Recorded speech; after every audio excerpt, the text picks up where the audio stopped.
Baiklah, Assalamualaikum warahmatullahi wabarakatuh. Kami dari kelompok 5 Perencanaan Pendidikan. Kali ini kami akan mempresentasikan hasil diskusi kami yang berjudul tentang aspek-aspek yang mempengaruhi perencanaan pendidikan. Langsung saja pembaca yang pertama yaitu saya Dinda Syafitri. Saya juga selaku moderator. Aspek demografi. Aspek demografi atau kependudukan termasuk aspek yang mempengaruhi pekerjaan perencanaan pendidikan. Beberapa hal terkait dengan aspek ini adalah yang pertama, pengaruh perkembangan penduduk. Secara umum, ada 4 masalah kependudukan yang perlu mendapat perhatian perencana pendidikan, yaitu yang pertama ada laju pertambahan penduduk yang cepat. Pertambahan penduduk yang cepat juga dapat mempengaruhi peningkatan mutu pendidikan. Sebagaimana diketahui, sumber daya yang tersedia untuk pembangunan termasuk pembangunan pendidikan terbatas. Bila sumber daya tersebut sudah digunakan untuk melayani kebutuhan penduduk akan pendidikan secara kuantitatif untuk mewujudkan pemerataan, maka masalah kualitas bisa terabaikan.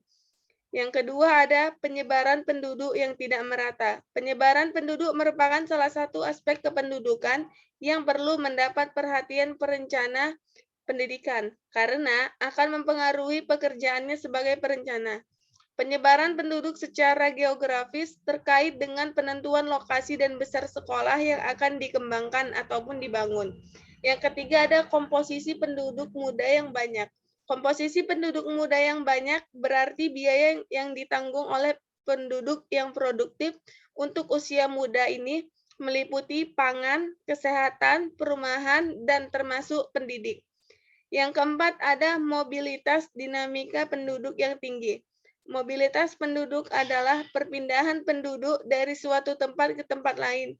Mobilitas penduduk dibagi menjadi 3 macam. Yang pertama, mobilitas horizontal. Mobilitas horizontal adalah perpindahan penduduk dari satu lapangan hidup ke lapangan hidup yang lain.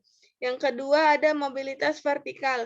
Mobilitas vertikal adalah perpindahan penduduk dari cara-cara hidup tradisional ke cara-cara hidup yang lebih modern. Yang terakhir, ada mobilitas geografis. Mobilitas geografis adalah berpindahnya seseorang dari satu tempat ke tempat ataupun daerah yang lain. Selanjutnya akan dilanjutkan oleh Saudari Adelia Amanda. Kepada Adelia, saya persilahkan.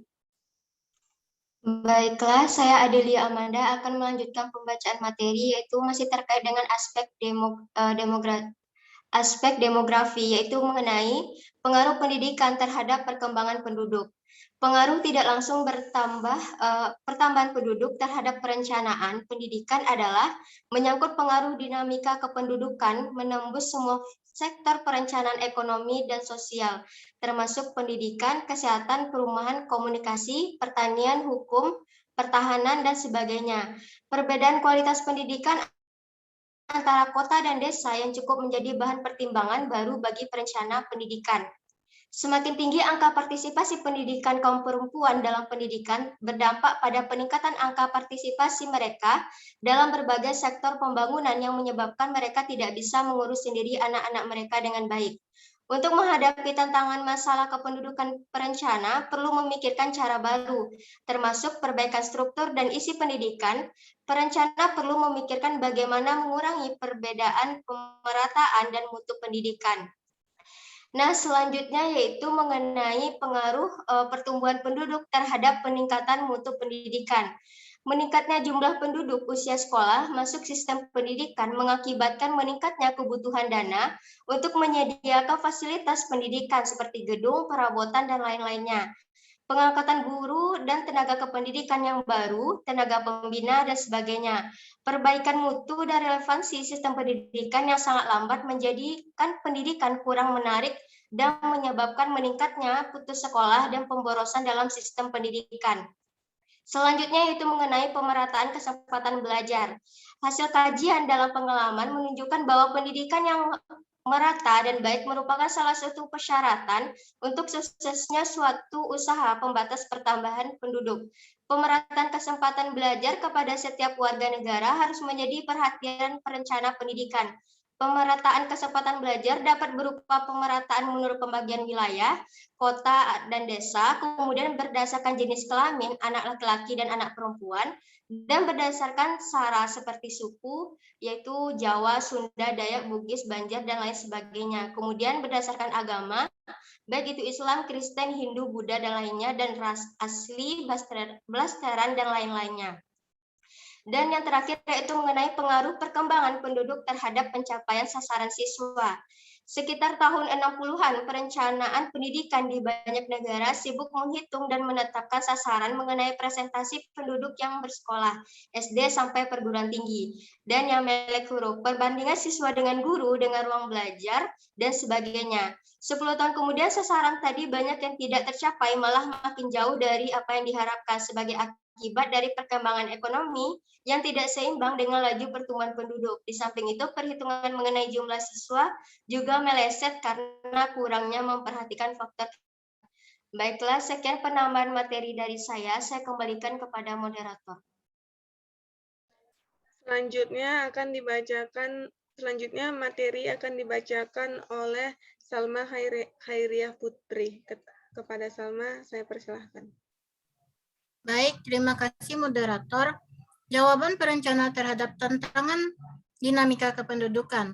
Perencanaan perlu memikirkan lebih lanjut tentang potensi pendidikan di luar sekolah formal. Untuk ini diperlukan inventarisasi semua kegiatan pendidikan dan latihan yang dilakukan di luar sekolah. Mengingat segi-segi yang kurang menguntungkan dari pertumbuhan penduduk yang cepat terhadap sistem pendidikan dan sektor ekonomi, pemerintah telah menjalankan berbagai usaha ke arah pengurangan masalah kedudukan, yaitu yang A, memindahkan penduduk atau transmigrasi ke daerah yang jarang penduduknya. Yang B, mengendalikan arus urbanisasi dengan memprioritaskan pembangunan di bidang pertanian. Yang C, mengendalikan lajunya pertambahan penduduk dengan insentifikasi dan eksistensifikasi program keluarga berencana. Yang B, aspek kependidikan. Perencanaan pendidikan tidak perlu ahli atau menguasai dengan baik tentang proses pembelajaran, tetapi dia perlu mengetahui tentang sistem pendidikan dan apa yang terjadi dalam sistem pendidikan tersebut, karena rencana disusunnya selalu mengenai sistem tersebut. Perencanaan pendidikan dapat dianggap sebagai pelopor pembaruan pendidikan. Yang pertama, atas dasar dan tujuan pendidikan. Pembangunan di bidang pendidikan dilaksanakan atas beberapa dasar atau landasan, yaitu landasan filosofis, landasan konstitusional, dan landasan operasional. Landasan filosofis pendidikan adalah Pancasila. Landasan konstitusional pendidikan Undang-Undang Dasar 1945. Sementara landasan operasional adalah UU, PP, Kepmen, dan peraturan lain dalam bidang pendidikan. Perencanaan pendidikan perlu memahami dasar-dasar tersebut, terutama yang terkait dengan rencana yang disusunnya. Secara nasional, pembangunan pada sektor pendidikan bertujuan untuk mencerdaskan kehidupan bangsa dan mengembangkan manusia. Indonesia seutuhnya yaitu manusia yang beriman dan bertakwa kepada Tuhan Yang Maha Esa, berakhlak mulia, sehat, berilmu, cakap, kreatif, mandiri, dan menjadi warga negara yang demokratik, serta bertanggung jawab. Sekian penyampaian materi dari saya kembalikan kepada moderator. Baiklah, selanjutnya materi yang akan dibacakan kepada Sari Rahmadani. Kepada Sari, saya persilahkan.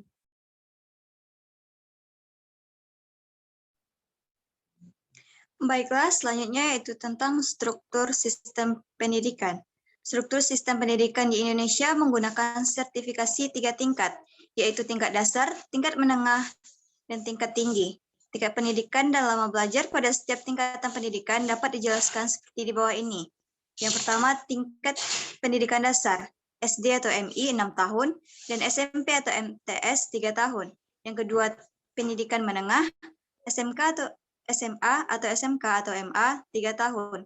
Yang ketiga, pendidikan tinggi, akademi 3 tahun, sekolah tinggi 4 tahun, institut 4 tahun, universitas 4 tahun, pasca sarjana S2 2 tahun, dan S3 3 tahun.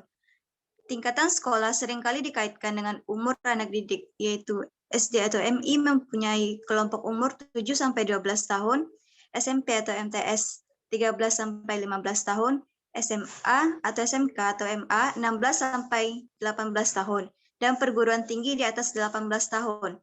Yang ketiga yaitu isi pendidikan. Isi pendidikan yang dimaksud di sini adalah kurikulum yang berlaku pada sistem pendidikan atau satuan pendidikan. Konsep kurikulum tidak terbatas hanya pada mata pelajaran yang dipelajari di dalam kelas saja, tetapi semua pengalaman peserta yang dirancang dan dilaksanakan di bawah tanggung jawab sekolah. Kurikulum ini pada setiap jenis dan jenjang pendidikan dikembangkan menjadi 3 unsur. Yang pertama, kurikulum inti yang terdiri dari pengalaman esensial yang perlu dikuasai oleh setiap warga negara yang belajar pada jenjang dan jenis pendidikan yang sama atau disebut juga kelompok mata pelajaran. Yang kedua, kurikulum muatan lokal, yaitu kurikulum yang dikembangkan sesuai dengan kebutuhan daerah atau sekolah. Yang ketiga, program pengembangan diri, yaitu kurikulum yang dirancang untuk mengembangkan potensi peserta didik secara optimal sesuai dengan bakat, minat, dan karakteristik individu peserta didik. Dalam program ini tercakup kegiatan ekstrakurikuler dan layanan konseling. Yang keempat, ada metode belajar dan mengajar. Pengembangan kurikulum selain menyempurnakan isinya yang berupa perangkat pengalaman belajar, juga penyempurnaan penggunaan strategi dan metode pembelajaran. Metode pembelajaran tradisional seperti ceramah, latihan, dan menghafalkan harus disempurnakan dengan metode yang lebih banyak memberikan inspirasi dan motivasi dalam belajar, seperti yang pertama, belajar sambil berbuat atau learning by doing. Yang kedua, belajar untuk menemukan sendiri atau discovery learning. Yang ketiga, belajar memecahkan masalah atau problem solving method. Sesuai dengan konsep pembelajaran, di mana tugas guru bukan mengajar, melainkan membelajarkan, maka dalam proses pembelajaran dituntut penggunaan multimetode dan multimedia yang memungkinkan peserta didik untuk terlibat aktif dan optimal dalam proses pembelajaran tersebut. Yang kelima, ada inovasi pendidikan. Aspek pedagogis yang juga perlu mendapat perhatian dari perencanaan pendidikan adalah inovasi pendidikan. Perencanaan pada satu sisi merupakan alat untuk melakukan inovasi. Di samping itu, setelah ada inovasi dalam bidang pendidikan, maka perencana perlu memikirkan bagaimana inovasi tersebut bisa disebarluaskan atau disosialisasikan, ditingkatkan dan dikembangkan. Bagaimana orang-orang atau pelaksana mampu menerapkan inovasi tersebut, dan bagaimana supaya fasilitas dan kebutuhan lainnya yang diperlukan untuk menerapkan inovasi tersebut bisa tersedia. Perencanaan pendidikan harus mengetahui secara luas apa yang terjadi dalam sistem pendidikan. Sebagai motor penggerak, perencanaan pendidikan harus menghargai peranan inovasi dalam pembinaan dan pembangunan pendidikan secara terintegritas. Misalnya, ada inovasi penerapan e-learning dalam proses pembelajaran, dan inovasi dalam bentuk pengembangan sistem informasi berbasis komputer. Baik, sekian penyampaian materi dari saya kembalikan ke moderator. Terima kasih.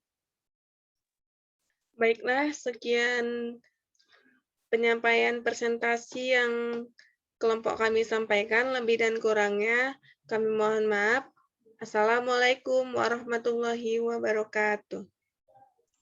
Waalaikumsalam warahmatullahi wabarakatuh.